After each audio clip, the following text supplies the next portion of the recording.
Introducción. Isen Wayase, CEO negro. Ni siquiera había cruzado el vestíbulo de mármol de su mansión en Westlack Hills cuando lo oyó. Un grito, agudo, desesperado, que rompió la quietud de una tarde tejana. Su maleta cayó al suelo con fuerza. Corrió, por la sala, pasando junto a los ventanales, hasta la terraza de la piscina. El sol brillaba con fuerza, pero lo único que vio fue movimiento, caos, salpicaduras de agua, una figura en la piscina. 2 personas. Su hija de 6 años, Aria, empapada y tosiendo con fuerza, se aferraba al borde. Junto a ella, jadeando, temblando, con los labios pálidos por la impresión, estaba Naomi Sanders, la empleada doméstica. De 28 años. Contratada hacía apenas 4 meses. Un trabajo temporal, pensó. Ayuda provisional. Nada más. Aria, gritó Isen, corriendo a tomar a la niña en brazos. Cariño, ¿estás herida? ¿Qué ha pasado? La niña negó con la cabeza, temblando contra su pecho. Estoy bien. Naomi me salvó. Él apenas registró sus palabras.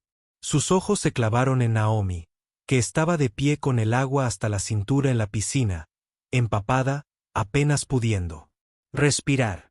¿En qué demonios estabas pensando? Le espetó. Naomi intentó hablar, con voz propia. Ella se calló. Yo no. No había tiempo. No pude. No pudiste.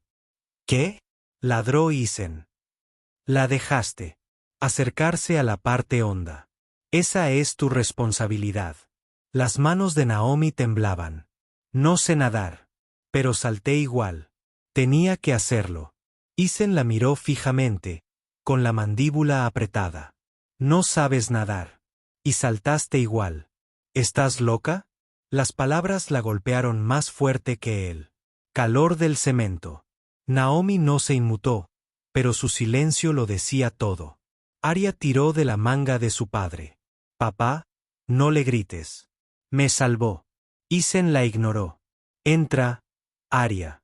Ahora, mientras la niña desaparecía tras las puertas correderas, Naomi salió lentamente, temblando y empapada. Se irguió, aún esperando un mínimo de reconocimiento. No llegó. Mantente fuera de la vista. Hasta nuevo aviso, dijo Isen con frialdad. Naomi asintió. Sí, señor. Se dio la vuelta y entró de nuevo. Detrás de ella, la piscina brillaba, tranquila ahora, como si no hubiera estado a punto de arrebatar 2 vidas minutos antes. Y así, la verdad se ahogó, no en el agua, sino en él. Silencio. Más tarde esa noche, después de que Aria se acostara con una manta caliente y su perezoso de peluche favorito, Isen Wayase estaba sentado solo en su oficina. La casa estaba en silencio, demasiado silencioso. Un silencio. De esos que no reconfortan, sino que confrontan. Su vaso de whisky permanecía intacto. El hielo se había derretido. Su portátil parpadeaba en la esquina del escritorio, pero no estaba trabajando. Estaba viendo las imágenes de seguridad de esa misma tarde, reproducidas en bucle, pantalla tras pantalla, ángulo tras ángulo. Observó a Aria corriendo por el borde de la piscina, con ese ridículo dron rosa zumbando sobre ella como un abejorro excitado. Vio su tropiezo, la forma en que resbaló. De repente, en silencio, y cayó al agua. No hubo un chapoteo lo suficientemente fuerte como para gritar, «emergencia». Ningún grito. Solo una niña de 6 años desapareciendo bajo la superficie sin hacer ruido. Entonces apareció Naomi. En las imágenes, estaba limpiando las ventanas del patio, con auriculares, concentrada. Lo vio. Lo dejó todo. Sin dudarlo. No gritó pidiendo ayuda. No se quitó los zapatos. No pensó. Saltó. Isen se inclinó hacia adelante en su silla, con los codos apoyados en las rodillas, la mandíbula tensa. Observó a Naomi chapotear durante un instante al caer al agua, pataleando presa del pánico. No sabía nadar. Eso estaba claro, pero aún así se impulsó hacia Arya, extendiendo los brazos y forcejeando con las piernas. La encontró, la orinó, la empujó hacia el borde con todas sus fuerzas. Por un instante, la cabeza de Naomi se sumergió. Luego emergió, jadeando, tosiendo, pero aún aferrada a Arya. Isen pausó el video. La pantalla se congeló en el rostro de Naomi, empapado y contraído por la desesperación. Se recostó, exhaló lentamente y se frotó la nuca. En ese momento, no era el color de su piel, ni su puesto de trabajo, ni su uniforme mojado. Era solo su rostro, una mujer al borde del ahogamiento, que lo había arriesgado todo por la hija de otra persona. Aún así, incluso ahora, Isen no podía sentir gratitud, solo incomodidad, una opresión en el pecho que no se sentía como culpa. Pero tal vez se le parecía. Cerró el portátil y se quedó mirando la pantalla oscura, como si aún pudiera mostrarle algo que se le había escapado, porque en el fondo sabía que ella había salvado a su hija, y la había tratado como un error. A la mañana siguiente, la casa respiraba una tensión silenciosa, como si todos esperaran a que alguien dijera algo que no se atrevían a decir. Naomi estaba en la cocina temprano, más temprano de lo habitual. Su uniforme, recién lavado, colgaba junto a la ventana trasera, aún goteando levemente. Hoy llevaba una simple camiseta gris y unos pantalones negros que había sacado de un armario. No importaba. Seguía sintiéndose fuera de lugar. Los moretones en sus costillas por la piscina eran ahora más oscuros, morados y azules intensos, como sombras que florecían bajo su piel. Nadie le había preguntado si estaba bien, ni siquiera él. Estaba removiendo la avena cuando Arya entró dando palmaditas, sus pequeños pies descalzos suaves contra la encimera. La niña tenía el pelo revuelto, una maraña de rizos. Abrazaba un perezoso de peluche bajo el brazo y miraba a Naomi con ojos soñolientos. Maya. Naomi levantó la vista sorprendida. Hola, cariño, estás despierta temprano. Arya se acercó, frotándose los ojos. ¿Estás bien? La pregunta resonó como un golpe suave. Naomi sonrió dulcemente, agachándose para quedar a su altura. Un poco dolorida, dijo, pero mejor que anoche. Arya extendió la mano y colocó una manita en el hombro de Naomi. Fuiste como una superheroína. Naomi soltó una risita, con voz suave y tierna. No exactamente.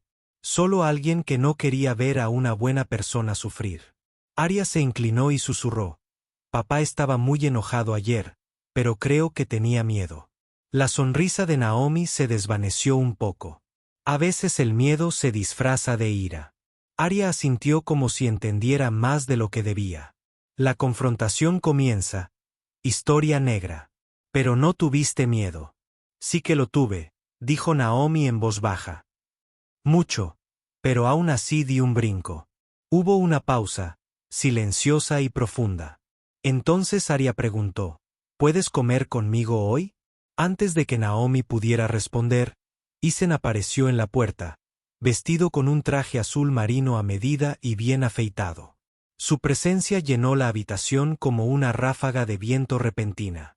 No tienes que prepararle la comida, dijo secamente. Rosa puede encargarse de eso. Naomi se puso de pie, enderezando la espalda. Conozco su rutina. Solo quería que su mañana fuera normal. Isen las miró a ambas, a su hija y a la mujer que la había salvado. Y por un momento, no dijo nada. Pero Arya ya estaba tirando de la mano de Naomi hacia la mesa. Algunas verdades no necesitan ser dichas. Los niños no piden pruebas. Simplemente lo saben.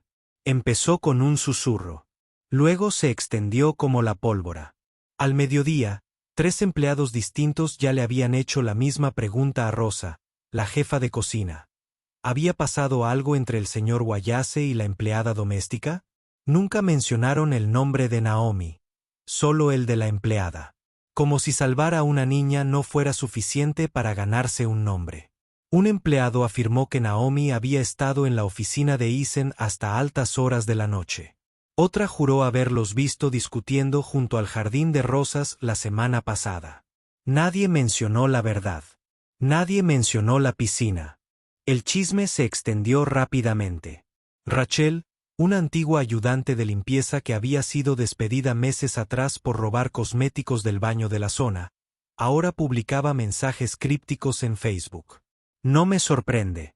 Algunas mujeres suben escaleras, otras se estrellan contra ellas con un emoji guiñando un ojo. A la mañana siguiente, un pequeño blog retomó el tema. Un medio sensacionalista que vivía de rumores y medias verdades. El titular decía: criada o amante del multimillonario. ¿Qué sucedió realmente en el incidente de la piscina de los Wayase? El artículo no mencionaba a Naomi, pero la describía, morena, con curvas, una presencia discreta en la casa de los Wayase. Y de alguna manera, el artículo daba a entender que Isen le había gritado después del rescate. La retrataba como una mujer misteriosa, insinuando un pasado oculto, sugiriendo que había usado el accidente de Ariel para ganarse el favor del dueño de la casa. Naomi estaba sentada en la mesita de la cocina del personal, con el teléfono en la mano, leyendo el artículo con atención. No lloró, no se inmutó, pero le temblaban las manos. Isen se enteró 2 horas después. Su jefe de relaciones públicas irrumpió en su oficina con una copia impresa. Alguien filtró esto y alguien dentro de tu casa. Lo está difundiendo. Isen no respondió al principio. Se quedó mirando la página, la foto de su puerta principal con una figura borrosa. Quizás Naomi, quizás no. Alejándose de la piscina, no se sintió escandalizado. Se sintió furioso, no con Naomi, sino consigo mismo. Con el silencio que permitió que la mentira creciera más fuerte que la verdad. Naomi no era el problema. Era el blanco. Y cuanto más hablaban, más claro se volvía. El mundo no estaba hecho para creer en mujeres como ella. El jardín estaba silencioso esa tarde. Demasiado silencioso. Naomi caminó por el sendero exterior bordeado de setos recortados y flores de lavanda. Había sido el rincón favorito de Marisa, la difunta esposa de Isen, un lugar donde tomaba café, escribía en su diario, le leía a Aria cuando la niña aún era pequeña y se dormía a mitad de la frase. Ahora parecía un lugar embrujado. Naomi no venía a menudo, no porque no se lo permitieran, sino porque algo en ese lugar se sentía sagrado y roto. Se detuvo cerca del enrejado de hierro cubierto de rosales trepadores. Los pétalos se marchitaban en los bordes. El calor de septiembre los secaba prematuramente a sus espaldas. Unos pasos crujieron suavemente. Sin traje esta vez, solo vaqueros, botas y una camisa blanca. Con las mangas remangadas. Más hombre que magnate. Menos armadura. No. Hablaron de inmediato. Simplemente se quedaron allí de pie bajo el arco que una vez albergó flores de boda. Vi el artículo, dijo Naomi. Primero, con voz firme pero baja. Isen asintió. Yo también lo leí. Se giró para mirarlo. ¿Así soy ahora? El rumor. La historia que nadie desmiente. No, dijo él rápidamente. No lo soy. Pero no lo negaste, añadió ella. No dijiste nada. No sabía qué decir, admitió. No quería empeorarlo. Naomi se rió. No era una risa alegre. Era una risa cansada. Peor que ser retratada. Como una mujer que se acostó con quien fuera para llegar a la seguridad. Isen hizo una mueca. Yo nunca. No, lo interrumpió ella. No lo dijiste, pero dejaste que el silencio hablara por ti. Él la miró y luego miró más allá de la dureza de sus palabras, más allá del dolor. Salvaste a mi hija, dijo en voz baja. No pediste nada. Y te traté como si fueras desechable. Naomi no asintió. ¿Verdad? No necesito tu gratitud, dijo ella. Pero no seré tu vergüenza. Las palabras lo golpearon más fuerte de lo que esperaba. Quiero enmendarlo, dijo él. Sea lo que sea que eso signifique.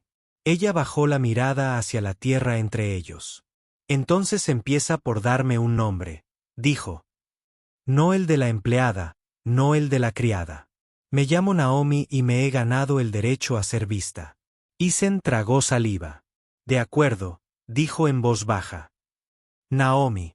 Y por primera vez desde la muerte de Marisa, el jardín se sintió un poco menos embrujado. No curado, todavía no, pero ya no olvidado. La siguiente grieta no vino de fuera de las paredes. Vino de dentro. Naomi estaba organizando los materiales de arte de la sala de estar cuando notó algo extraño. Un cajón abierto en el armario empotrado. No era el cajón en sí. Era lo que faltaba. Un archivo. Un grueso sobre de Manila marcado como documentación fiduciaria. Patrimonio de Guayase. Había estado allí hacía 2 días.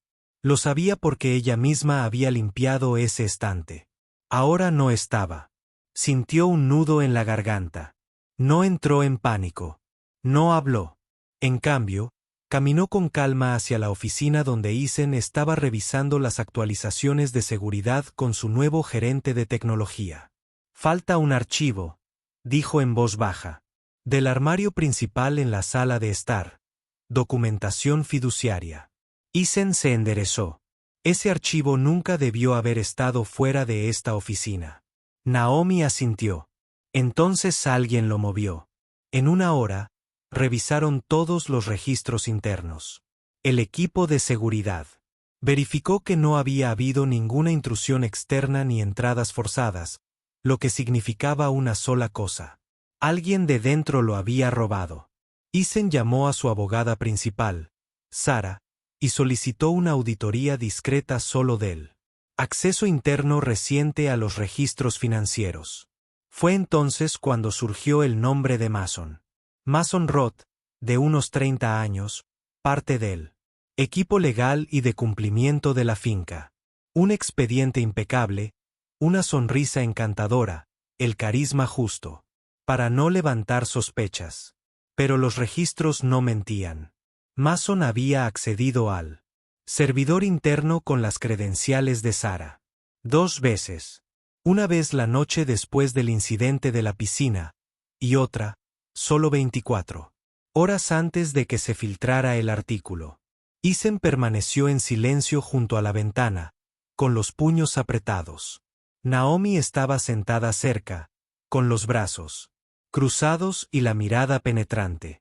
¿Crees que lo vendió?, preguntó. Isen exhaló con fuerza.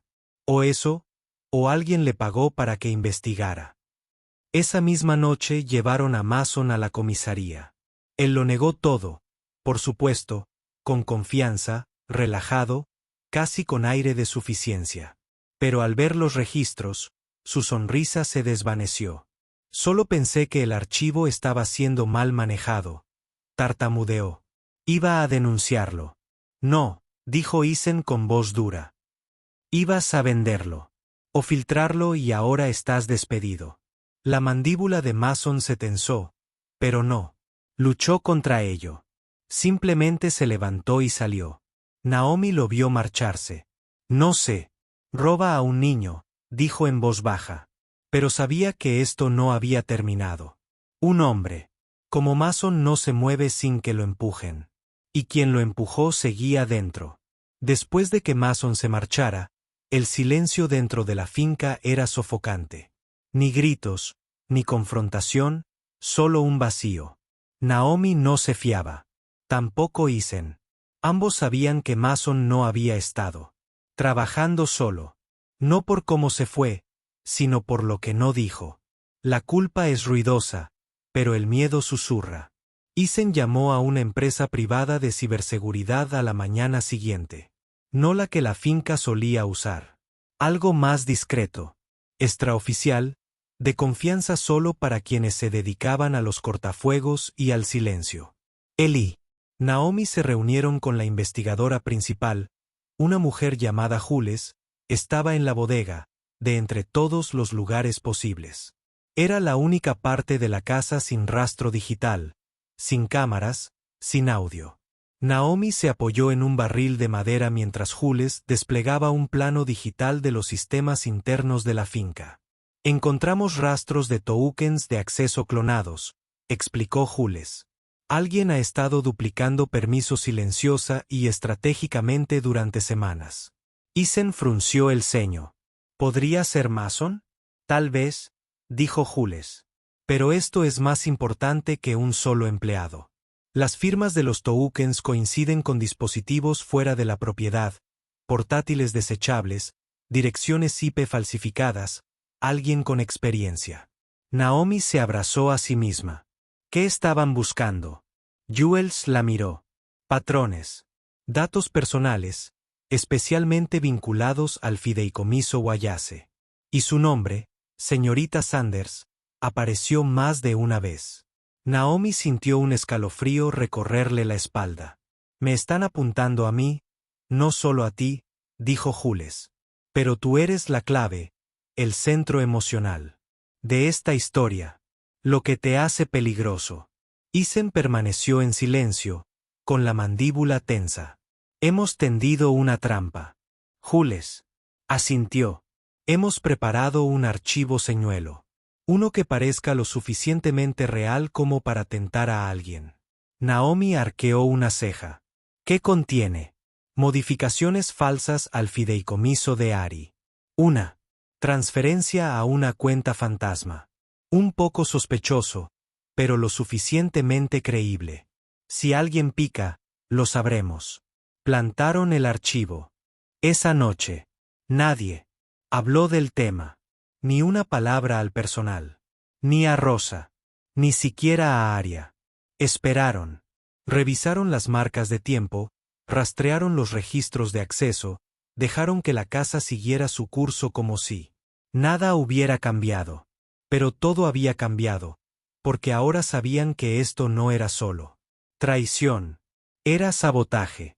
Y quienquiera que estuviera vigilando a Naomi no lo hacía por curiosidad. La vigilaban porque temían lo que pudiera encontrar. Sucedió un miércoles a las 2:12 de la mañana. El sistema emitió una alerta. El teléfono de Naomi vibró en su mesita de noche. Una vibración, tal como estaba planeado, una alerta silenciosa. Se levantó antes de que sonara la segunda vibración. Abajo, Isen ya estaba en la sala de seguridad, con la vista fija en el monitor. Jules había reorientado las cámaras del pasillo para que se inclinaran 3 grados, lo suficiente para crear la ilusión de puntos ciegos sin dejar de captar el movimiento en una transmisión separada. Observaron en tiempo real cómo una figura vestida de negro se deslizaba por el pasillo lateral. Cautelosa pero segura. Sin mascarilla. Sin guantes. Con arrogancia, la figura entró en el estudio de Isen, se dirigió directamente al escritorio, abrió el cajón inferior y sacó el archivo señuelo. Naomi se inclinó hacia adelante, con un nudo en el estómago. Reconoció la postura, el andar. Alicia, la nueva ama de llaves, de 24 años, contratada hacía solo 3 semanas. De voz suave, siempre vigilante, demasiado callada. Las imágenes la mostraban hojeando el archivo, escaneándolo rápidamente, para luego guardarlo en su bolso enorme. Ni siquiera se molestó en cerrar el cajón. Por completo. En cuestión de minutos, se envió la señal al equipo de Jules, apostado a la vuelta de la esquina. Esperaron a que Alicia saliera por la puerta lateral, justo después del rosal, antes de interceptarla. Sin sirenas, sin drama, solo una parada silenciosa. Una mano firme en su hombro y una orden judicial que decía, «La hemos visto». En el estudio de Isen, Naomi permaneció inmóvil, intentando asimilar la oleada de traición. Ella jugó a largo plazo, murmuró Isen, con los brazos cruzados. Jugó. Redención y reforma. Historia racista. Bien, dijo Naomi en voz baja. Casi demasiado bien. Más tarde esa mañana, Alicia Estaba sentada en una sala de espera de la seguridad de la finca, vigilando mientras llegaban los detectives. No negó lo que había hecho, pero tampoco confesó. Simplemente se sentó allí, con los brazos cruzados y la mandíbula tensa, como si aún creyera que era intocable. Cuando le preguntaron por qué lo había hecho, finalmente dijo: ¿Creen que pertenece aquí? ¿La criada? ¿La chica de la nada? Sus ojos se dirigieron a Naomi. No es de la familia. Nunca lo será. Naomi no respondió. No hacía falta, porque en ese momento, la verdad resonó más fuerte que cualquier rumor. Algunas personas odian lo que no pueden controlar y temen lo que no pueden predecir. Pero Naomi Sanders no era una historia que se pudiera reescribir. Era una tormenta que nunca viste venir. Y ahora el viento había cambiado. La casa estaba en silencio. No la clase de silencio que trae paz, sino el que sigue a una tormenta, cuando los escombros están esparcidos. Y todos fingen no darse cuenta. Eason estaba sentado solo en el estudio privado de la difunta Marisa Wayase. Una habitación que nadie había tocado en más de un año. El aire aún conservaba el tenue aroma a aceite de lavanda y libros viejos. No había planeado venir. Pero después de la traición de Alicia, después de las imágenes de vigilancia, el dolor de sus palabras, algo dentro de él lo arrastró de vuelta a los recuerdos, a las preguntas sin respuesta. Naomi estaba de pie justo afuera de la puerta, con los brazos cruzados, esperando. No quería interrumpir, pero algo le decía que tenía que estar allí. Eason rebuscó en un pequeño cofre de madera cerca del escritorio de Marisa, de esos que se usaban para guardar cartas. Estaba escondido debajo de una pila de revistas de moda y un pañuelo de seda descolorido.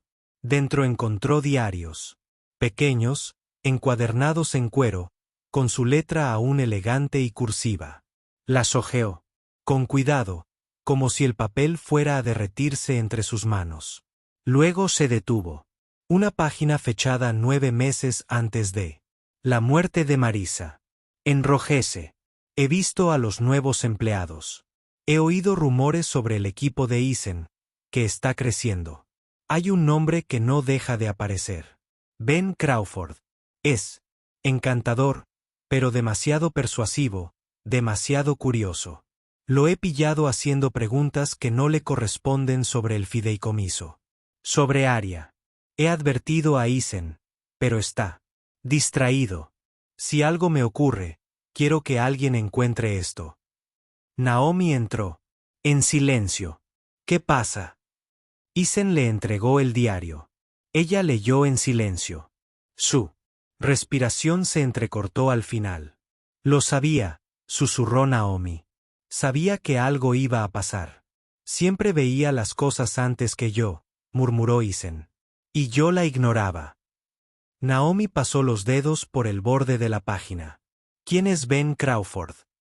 Él es miembro de la junta, dijo Eason, apretando la mandíbula. Marisa presionó para que lo destituyeran. Había conflictos, preocupaciones éticas. Naomi cerró el diario con suavidad. Entonces no ha terminado. Ahora, dijo Eason, esto apenas comienza. Se quedaron en silencio, las palabras de la difunta esposa flotando entre ellos como humo. Pero ahora tenían una dirección, no solo una teoría, no solo una corazonada. Tenían un nombre. Y la pista, antes fría, se estaba calentando rápidamente. Porque los fantasmas no siempre rondan con cadenas y susurros. A veces dejan rastros de papel y a veces dejan advertencias para quienes finalmente deciden escuchar. La rueda de prensa fue idea de Eason. Dijo que tenía que suceder. Naomi no estaba tan segura.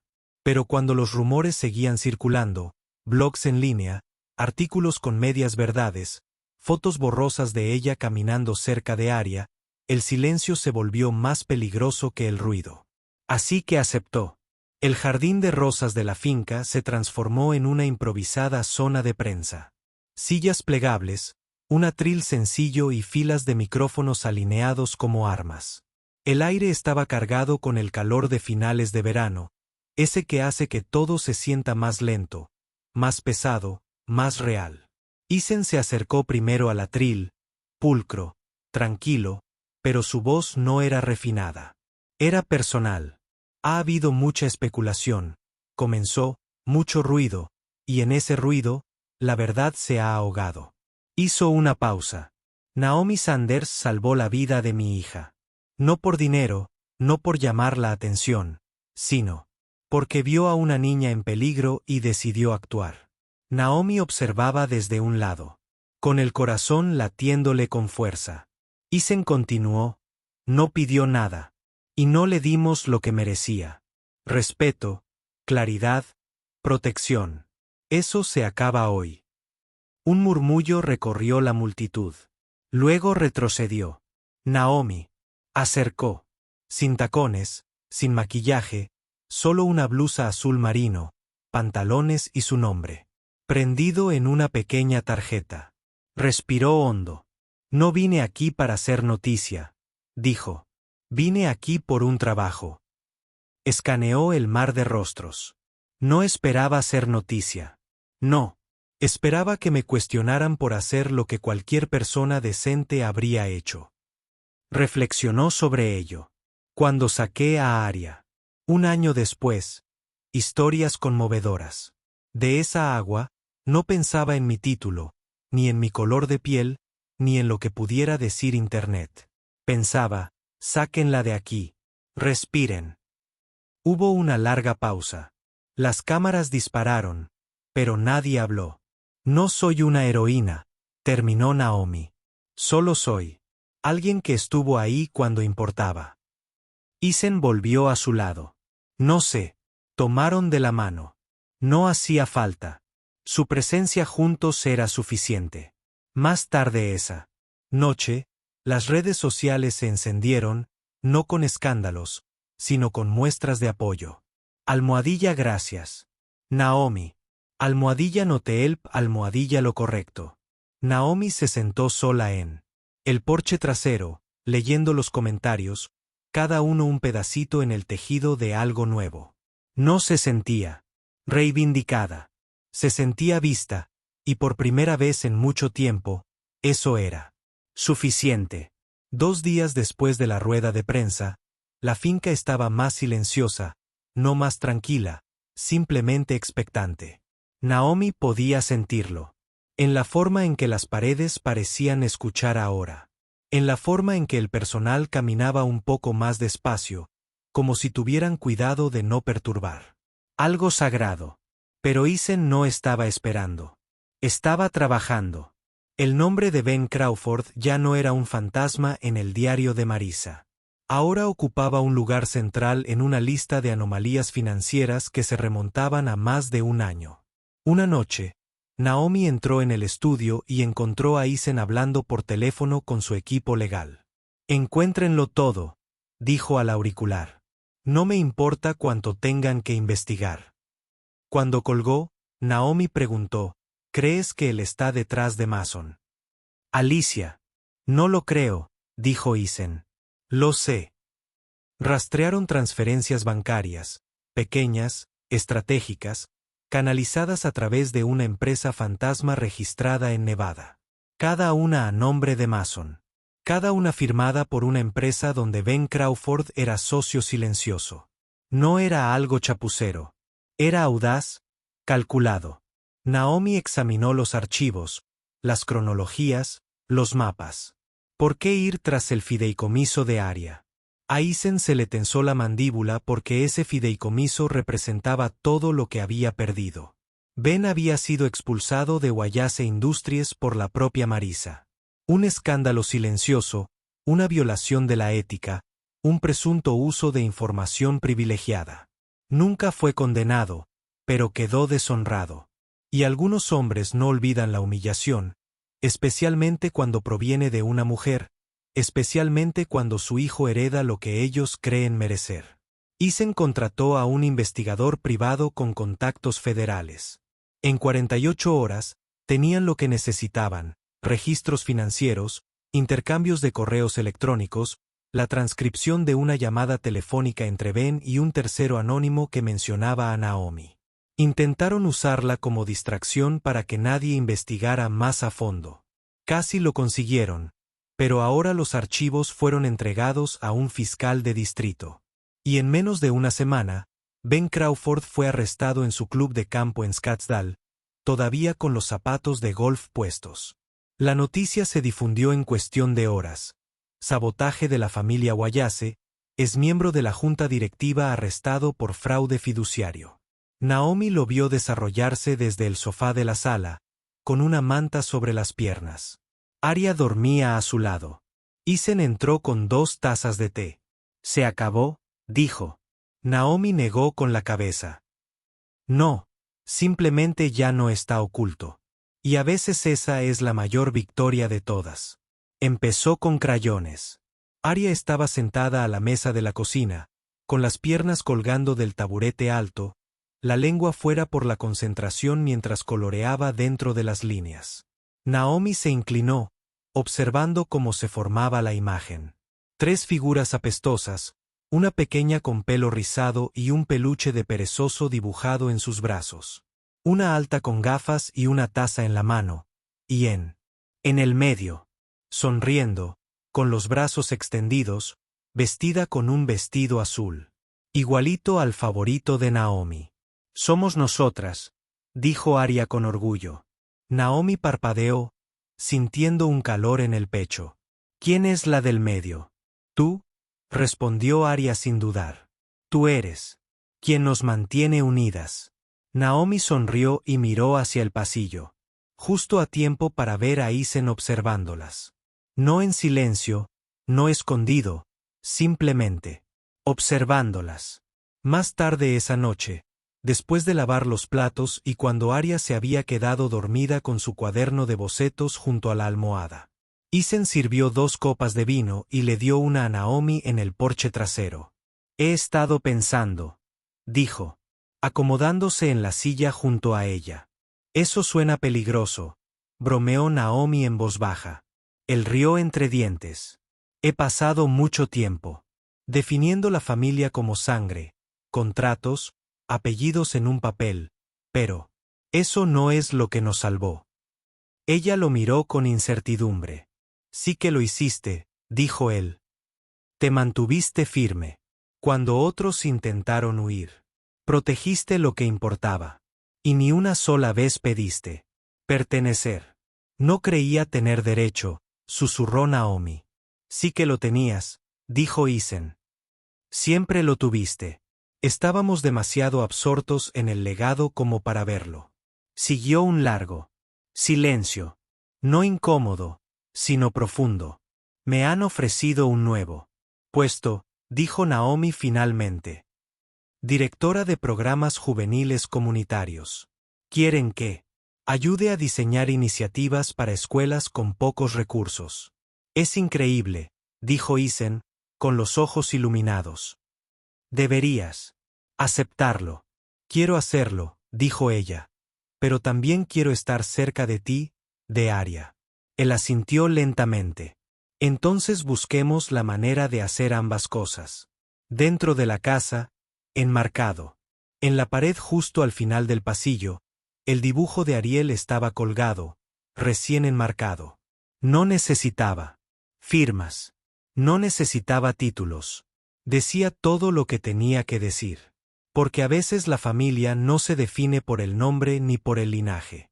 Se define por quien está presente y se queda. La primera brisa fresca del otoño recorrió el viñedo, trayendo consigo el aroma de uvas maduras. Y algo más suave. Paz. Habían pasado 3 semanas desde el arresto de Ben Crawford. 3 semanas desde que los rumores se acallaron, desde que los artículos dejaron de usar el nombre de Naomi para conseguir clics, desde que la gente dejó de murmurar y empezó a observar con respeto. Esa mañana, Naomi estaba junto al enrejado del jardín, con un termo de café en una mano y la otra, rozando la última flor del verano. Arya acababa de irse al colegio, con la mochila rebotando, saludando desde la ventanilla del coche. con una sonrisa demasiado grande para su rostro. Isen se había ofrecido a llevarla. Últimamente lo hacía más a menudo.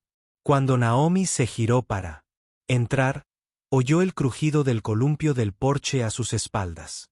Eleanor Langston, la hermana de Marisa, estaba sentada allí, tejiendo, como solía hacer en las mañanas tranquilas. Levantó la vista con una sonrisa cómplice. «Has cambiado esta casa», dijo Eleanor. Naomi ladeó la cabeza. «No sé si fui yo o simplemente el paso del tiempo». Eleanor hizo una pausa. «El tiempo no cambia las cosas. Las personas sí». Naomi asintió y luego se sentó a su lado. «He estado pensando mucho últimamente», dijo, observando cómo el cielo pasaba del naranja a un dorado suave, sobre lo que elegimos llevar con nosotros y lo que transmitimos. Y Eleanor preguntó, «Antes pensaba que la valentía eran marchas ruidosas, discursos, grandes gestos», dijo Naomi. «Pero a veces es simplemente quedarse, no huir, decir la verdad, incluso cuando tiembla». Eleanor sonrió. «Esa es la clase de valentía que la gente recuerda». Naomi miró hacia las filas de viñas. «Quiero construir algo. Un lugar donde chicas como yo, chicas a las que les dijeron que se callaran, puedan encontrar su voz, aprender a usarla». «Ya lo has hecho», dijo Eleanor con dulzura. Esa noche, después de cenar, Naomi se sentó con Aria en los escalones del porche. La niña se recostó a su lado, con los ojos soñolientos fijos en las estrellas. «¿Crees que la gente puede cambiar?», preguntó Aria. Naomi pensó un momento. «Sí», dijo. «Pero solo si quieren. Y solo si son lo suficientemente valientes para admitir cuando se equivocaron». Aria asintió. «Creo que eres valiente».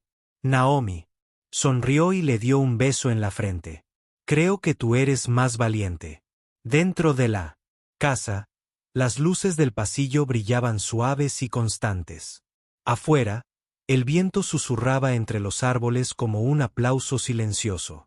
El futuro aún no estaba escrito.